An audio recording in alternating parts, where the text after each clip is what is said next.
Big boss season 9 లో ఇప్పటి వరకు జరిగిన నామినేషన్స్ ఒక ఎత్తైతే ఈ రోజు జరగబోయే నామినేషన్స్ మరొక ఎత్తనే చెప్పాలి.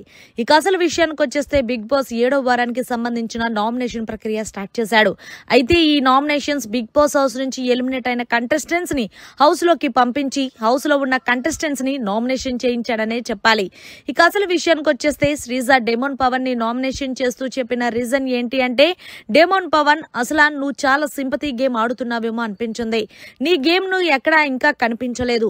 అప్పుడే బిగ్ బాస్ 7వ వారం వచ్చేసింది. అయినా సరే నువ్వు అక్కడక్కడ ఏదో ఉన్నామంటే ఉన్నామన్నట్టు ఆడుకుంటున్నావు తప్ప ఎక్కడ నువ్వు పర్ఫెక్ట్ గా గేమ్ ఆడింది లేదు అంటూ ఎక్కువగా రీతుతో టైం పాస్ చేయడమే నీకు సరిపోంది అంటూ డెమోన్ పవన్ ని నామినేషన్ చేసింది శ్రీజ. అయితే దీనికి బదులుగా డెమోన్ పవన్ డిఫెండ్ చేసుకుంటూ, నువ్వు చూడపోతే నిన్నేం చేయమంటావు, నేను గేమ్ బాగానే ఆడుతున్నాను, నేను గేమ్ బాగా ఆడాను కాబట్టి జనాలే నన్ను హౌస్ లో ఉంచారు, నిన్ను బయటకు పంపించారంటూ డెమోన్ పవన్ మాటలు వదిలాడనే చెప్పాలి శ్రీజపై.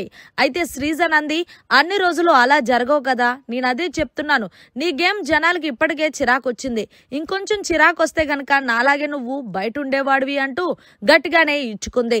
ఇక ఇందులో భాగంగానే డెమోన్ పవన్ ఏం మాట్లాడాలో తెలియక బిక్కముఖం పెట్టాడనే చెప్పాలి. ఇక అలాగే శ్రీజ అయితే దువ్వాడ మాధురిని నామినేషన్ చేస్తూ చెప్పిన రీజన్ ఏంటంటే, మీరు ఆ రోజు మీ పేరు అడిగినప్పుడు నా పేరు మీకు తెలీదా, నా పేరు మీకు తెలీదా అన్నారు. మీరేనా అంత తోపా, ఏం లేదు కదా, నాకు మీ పేరు తెలియాలని రూల్ లేదు కదా. సో ఆ రోజు మీరు నేను క్యాజువల్ గా పేరు అడిగినప్పుడు నా పేరు ఇదమ్మా అని చెప్పుంటే అయిపోయి ఉండేది. నాదొక రీజన్ అండి. తర్వాత ఇంకొక రీజన్ అంటే, మీరు హౌస్ లోకి బాండింగ్స్ పెట్టుకోవడానికి రాలేదు అన్నారు. కానీ చూస్తుంటే మీరు తనుజతో పెట్టుకుందేంటి, బాండింగే కదా. సో చెప్పేవాడిని నీతులు, చేసేవాడిని ఇవి అన్నట్టున్నాయి. సో ఆ విషయంలో నేను మిమ్మల్ని నామినేషన్ చేస్తున్నాను. ఇక మూడో విషయానికి వచ్చేస్తే, మీరు నోట్లో నుంచి మాటలు ఇష్టానుసారం వదిలేస్తూ ఉంటారు.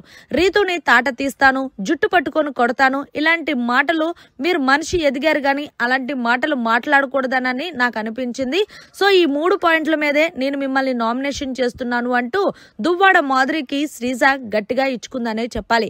అయితే మాధురి నువ్వు ఎన్ని చేసుకున్నా ఐ డోంట్ కేర్ అంటూ చెప్పుకొచ్చింది ఒకే ఒక్క మాటతో.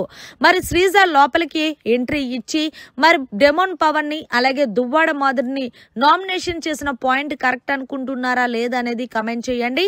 మరిన్ని లేటెస్ట్ లైవ్ అప్డేట్స్ కోసం చూస్తూనే ఉండండి మీడియా కార్నర్.